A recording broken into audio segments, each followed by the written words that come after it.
Welcome to today's session and thank you so much for tuning in. I am here today with Andy Reid. He is a fantastic speaker, a veteran and an all-round great guy who is here today to talk to me about a really, really interesting and important topic, and that is stress. Andy, thank you so much for joining me. How are you doing? How are you feeling? How has today been for you? Yeah, thank you, Sam. I'm really good actually. Yeah, thanks for inviting me along. Well, it's a good day today actually because the weather's shining, isn't it? It's lovely. So when the weather's nice and it lifts morale a little bit, doesn't it? Makes you feel less stressed, less anxious because it looks like it's going to be a nice, bright, colourful day. So yeah, I'm all good.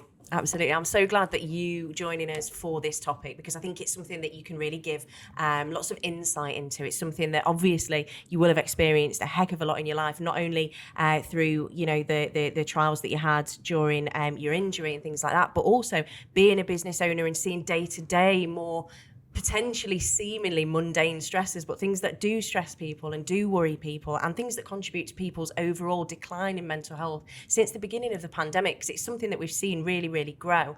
So for the people that kind of experience a big trauma that would cause a massive amount of stress in their lives, what would you kind of advise, and how does your foundation help people? Yeah, so I'm quite laid back person nowadays. So when things happen, like say in my business there, say one of the cookers stops working, that's a bit of a bad moment as we make hot food. We need a cooker, and people can get stressed about that really quickly. And for me, it's just like cooker's not working, couple of phone calls, let's get a new cooker, or quick phone call, make a quick sign. Unfortunately, there's no hot food today. It's cold sandwiches, BLT. We've got pies there, like pre-made or whatever. So I think for me, being in the armed forces, we're very good at finding out solutions to problems quite quickly, adapting and overcome, and then worry about it later when the shop's shut. We close at 3:00, so we're quite lucky. We've got 2 hours then still of business, working hours, where we can then go out, purchase a new cooker if we need to, get someone to come out and repair the cooker. So for me, I'd find a solution straight away, rather than sit stressed about it. Well, all the customers are going to go somewhere else, or are we going to be able to manage without any hot food today? I think it's like, right, quick, no hot food today, cold food only. We'll sort that problem out in a short while. And I think, like I say, I think the armed forces obviously instilled that into me about problem solving and overcoming adversity. But for other people, it could be quite a very stressful situation. It could really spoil not only that day, but possibly the rest of the week as well. And I think a lot of the times about just going down and sitting down and taking a few deep breaths, and maybe writing down what the problem is, writing down some possible solutions, get it out of your mind. Speak to others who are around you. You've got other members of staff in the cafe who maybe worked somewhere else before, in other cooking establishments where this might have happened. Mm-hmm. What solution did they find then? How did they overcome that problem then? You've got people around you with a wealth of experience, so tap into them. Don't just try and take the problem on yourself. You've got people around you who are there to support you in your business, and friends and colleagues as well you can just reach out to for a bit of support.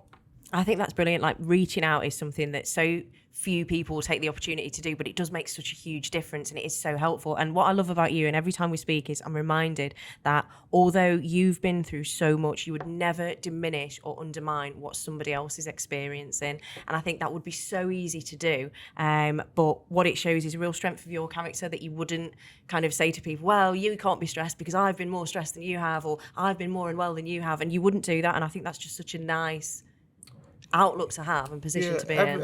A problem in someone's world is a problem in their world, and if that's a big problem and stops them moving themselves forward or makes them feel depressed and anxious, then we need to deal with that problem. Yeah, people do say to me sometimes, oh, Andy, I don't feel like I can complain about this because of your situation. I'm like, well, I do get a sore back still. I still get a headache every now and again. Things happen, things go wrong, but it's not relative. It's your problem's relative to you, and then you need to address that in your world. You can't really look at my problem and think, I can't complain because Andy's got these injuries or Andy's got this happening in his life, so I can't complain about things that's happening in my life. It's relative to your life, and that is the most important thing, is to reach out and ask for help and support if you need it.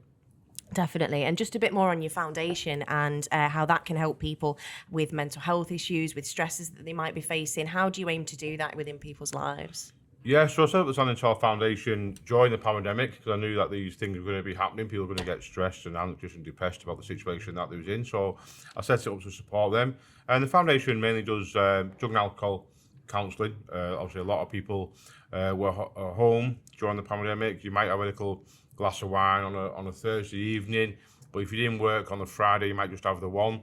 But with people working from home a lot, that one maybe turned into 2 and 3 because you didn't have to be up as early in the morning, or you have to be up and dressed and presentable. No one can smell your breath when you're working at home on a Zoom call. So we'd be surprised how much alcohol has creeps into people's lives. So we support people with drug and alcohol problems. And then we go on, we have a great thing on a Thursday, 1:30, a walk for wellness. And basically it's not about going on a big 10-mile walk. It's more about just walking around the block, walking down the road, 200 or 300 meters, and just people just chatting about what issues they're facing in life. And it's surprising that how many people have got the same concerns, especially with the current situation, with the energy crisis and people spending a fortune on the bills, and that's kind of rise, but people's wages have stayed the same, and people are just stressed and angry. And coming off the back of COVID, it's like, wow, that's finished. Thank God for that. We can try and now live a normal life again. Then bang, This is it now, hasn't it? It's like, so just constantly things just happening, and people just getting constantly like the glass filling up of issues that I've spoke about before, and then all of a sudden the glass starts overflowing, and then people can't deal with the issues. So the Walk for Wellness and the foundation itself is just to help people empty that glass of some of their issues that they're carrying around with them, so it doesn't overflow, and they can live on and move forward and live a happy life. It's such a brilliant thing to do, and I completely hear what you're saying, with the lines blurring, particularly with like alcohol and drug consumption increasing during the pandemic. On the converse side of that, we saw such a rise in digital presenteeism, where people were working more and more hours and their stress levels were rising, because it was almost like, well, if I'm not in the office being looked at, then I need to prove that I'm here at my desk all day, and people were just doing more and more hours. I think over kind of the past year, people were spending on average 6 hours additional time working from home than they were contracted to work in the office. And I think that affects people's mental health, well-being, their level of stress.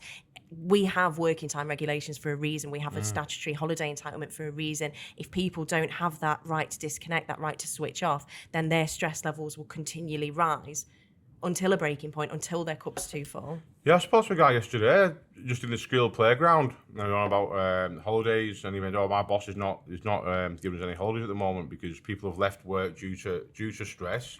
So now he can't afford to have any staff off." I was like, man, that doesn't make sense. You need that time off. You need that break away from work so you can recharge your batteries, have some family time, and then you can go again. I said, your boss has got to give you those holidays, whether he wants to or not. You're entitled to those holidays, and you need to take them for your own well-being. Otherwise, guess what? You'll be off with stress as well. Yeah. And then he's going to have less staff. It just doesn't really make sense, does it? Really much. The boss is saying he can't have time off work because it's going to be detrimental to his business. Well, if he carries on, he probably won't have a business. Well, exactly. It's going to be more detrimental when he's got no employees left that are willing to work for him, because A, doesn't offer anybody holidays, and B, clearly doesn't make any kind of adjustments for stress. I mean, as an individual, if you report stressful symptoms to your boss, any kind of mental health disorder symptoms, they don't have to wait for a diagnosis to come in. We need to be treating and making reasonable adjustments for the symptoms, not the cause of it. Because at the end of the day, business owners aren't doctors, they aren't medical professionals. They will not be able to diagnose or influence that person's mental well-being. But what they can do is make reasonable adjustments within the workplace to make that environment better for that individual. And I think for any manager that is withholding things like holidays, withholding things like pay, and really ramping up the amount of stress that individual will feel, they're doing a massive disservice to the people that they employ. And we're in an employees market at the moment. We've got huge vacancies in every single industry you can think of. So people just won't take it. People will just get up and walk away. People just move jobs, won't they? If they think they can get a better service somewhere else, then they'll move somewhere else, won't they? Yeah. They will do. During the like you said, lockdown, I was doing a lot of Zoom calls and a lot of team talks and conference calls, and I was getting quite stressed out with the amount of screen time that I was having, and also a lot of people it's a personal choice in it. Maybe they don't want to turn the camera on because of the environment that they're working in at home, or maybe they have just had a really busy morning and not managed to get fully ready, dressed or whatever. But I was getting stressed because I couldn't see people's faces, and I think that when you're engaging And with the having that public as me as a interaction. speaker. You need that interaction. You need to see if someone's smiling, if they're enjoying what you're saying, maybe if they are thinking, the hand on the head because they're taking in what you're saying. And just to see a blank screen, I was getting quite angry, and I had to stop doing it. I realised that this is not good for my mental health. Although I'm speaking about my journey and trying to help people deal with the situation that they're in and give them advice about goal setting and resilience and all that, it was actually being detrimental to my mental health by talking to a blank screen. Yeah. So I had to stop doing it. So I think take a bit of a individual ownership as well. If you feel yourself getting stressed and you feel yourself getting angry because of the situation that you're in, then reach out and make that phone call to your team leader or HR manager or whoever your next point of contact is, and say, listen, I think I need a bit of a break from this, a bit of a time out or a solution to this problem. And that is so important, like recognizing within yourself those signs and symptoms that you are starting to slip a little bit and having a net to catch that, I think. And that's something that it takes time to work on, and we've been thrown into such an unlikely situation. For most people, it was working from home for the very first time, so they weren't aware of having that distinction between on work and off work, working life, family life, and things of that nature. And something really hit me the other week when somebody said, well, I really want you to come back to work, because I really enjoyed working from home. Like, I'm lucky enough to live in a nice flat where it's nice and quiet and everything was perfect. But somebody said to me, well, I house share with 6 other people, and I spent 23 hours in my bedroom. I was working in my bed, I was eating in my bed. The only time I left the bedroom was to go to the shower. And I was like, oh my gosh, like, that situation sounds horrendous. Awful. Really I bad, can't imagine doing that. I don't particularly like working at home. I feel if I'm sat at home and I do a lot of stuff on my phone, I don't really use a computer because of the keyboard situation. I just use my phone a lot. So it probably looks to people like I'm just sat on social media or doing nothing, or playing a game. Where I'm actually like responding to emails. And I feel guilty sometimes working at home. The kids are running around, or I see there's some dishes in the sink that maybe need doing, you or want to be doing that. The wash machine's just finished, and I think I feel like I should be doing that and not doing it. So I was glad to go back to work and get back out into the community and come and visit here and see some members of staff who've not even seen me. I'm like the brand ambassador here, and there's members of staff here who've never seen me before, but I've been brand ambassador for like 4 years now. I think it is. So I think it's important to come back and meet colleagues and meet people, and I don't feel as guilty. And you are such a people person as well. I think you're one of those kind of extroverted people that would feed off the energy of other people, and it would kind of rally you up and make you feel better. Because I think, if you are very introverted by nature, you do run the risk of, in a lockdown situation, getting so used to that you then don't want to break out of your bubble again. And I think that's something that I kind of encountered, where I was like, okay, this is my little shelter, this is my little home, and I don't want to leave. And then the stress came in once that was over, as opposed to the stress being during the process. So it's everybody's completely different, but I think one of the things that business owners can really do to help in those situations is understand the person that you're dealing with, and they are all people and everybody's different. And if we can make adjustments for those individuals, can you make someone's hours slightly earlier so that the bus that they get on is quieter, or would they be able to take some days working from home, and can you ease that process? It's all about taking on an individual's kind of character and what's best for them. Yeah, I think when you interview somebody for a potential role, it's important to ask certain questions, isn't it, about what's the family situation like? Would it be more beneficial for you to do your school run and then start work at 9:30? Rather than trying to arrange for grandma to take the kids to school, or trying to get them into kids club a little bit earlier in the morning, which is going to cost you a little bit more money. That then puts more pressure on you doing your job. Maybe start work at 10. Do 10 till 2 or whatever. I think just be a bit more flexible about the individual's needs outside of the work environment, because you get a more productive person coming to work, and then not stressed thinking, I'm going to be late for kids now when I go home, or it's not ideal. It's a big thing for me. I really enjoy taking my kids to school in the morning. I enjoy doing the school run, and a lot of the time people say, Andy, can you meet me at 9:30? I'm like, no, I can meet you at 10 because I do the school run, so then I can meet you at 10 o'clock. and I'll be leaving about 2:30 because I'll go and do it. And for me, it's time to talk to your kids in the morning, offer them a few words of advice to behave in school and be the best that they can be in school and concentrate and all that kind of thing. And then pick them up at the end of the day as well and have another quick chat with them. And then fair enough, get them home for like 4 o'clock-ish, then maybe go in the office and do another hour's work. But I think because I've done that school run, I feel better. I feel more part and engaged in the lives that they've got going on. But then I can go home, jump in the office quick, and do another hour's work while they're playing at home for a bit or and whatever. that split time kind of fits around those obligations that you have that are enjoyable to you. And I think it's so important to make time for those things that are enjoyable and do refresh and refeed you as a person so that you can then go out and give your best self to somebody else. Because like I say it all the time when I'm doing kind of talks and webinars and things like that, happy people are productive people. Yeah, definitely. The happier you can maintain your employees, the better they're going to be for you. So why would anybody be against doing something like that if it's the sake of you can come in an hour later to take your children to school? If over a year that brings their performance up by 10, 20%, you've made a huge profit on what you would have had previously. So it does make a lot of sense, and it's so important to try and do the right thing by people as well, I think, because as we mentioned earlier, they'll walk out the door tomorrow and find another job because there are job adverts everywhere.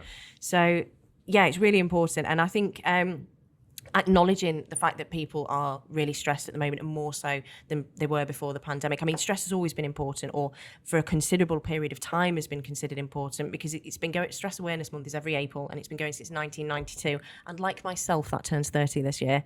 So it is something that has been long acknowledged. But I think the pandemic has just really, really ramped that up. And I think we need to be more mindful than ever when considering the amount of pressure that people can perceive that they're under. It's not necessarily the amount of pressure they even are under, it's how they perceive it. I think one of the good things to come out of the pandemic is it has raised a lot of awareness of people's mental health. And mental health issues like stress, anxiety, depression, and what people are actually going through on a day-to-day basis. I think before that, we was just blinking and just getting on with our lives, and people kind of was like dealing with that in their own time. And I think things always out of adversity, like the pandemic, there's always some good.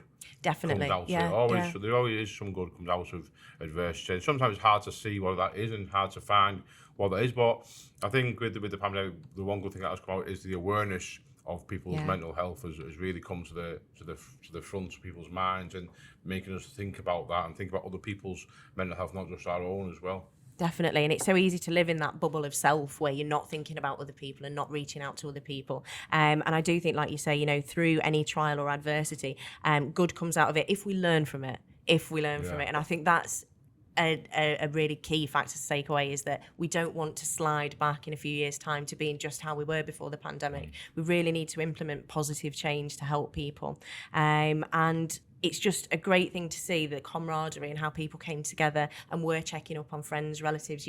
Anyone that lived alone here got a wellness check every week just to make sure that they were all right, make sure that they were coping all right. It wasn't anything to do with their stats, their KPIs, their performance. It was just to see, as a human being, we know you live alone. Are you okay? Do you want to talk about anything? Because, of course, whenever you do come into the office, those water cooler chats that you have with people, going to grab a coffee, let's go and take lunch together, let's do this, let's do that. It just doesn't happen when you're working from home. It's hard to manufacture that over Teams. So, I think it was really, really beneficial to do things like that, and I hope that things like that continue. Let's hope so.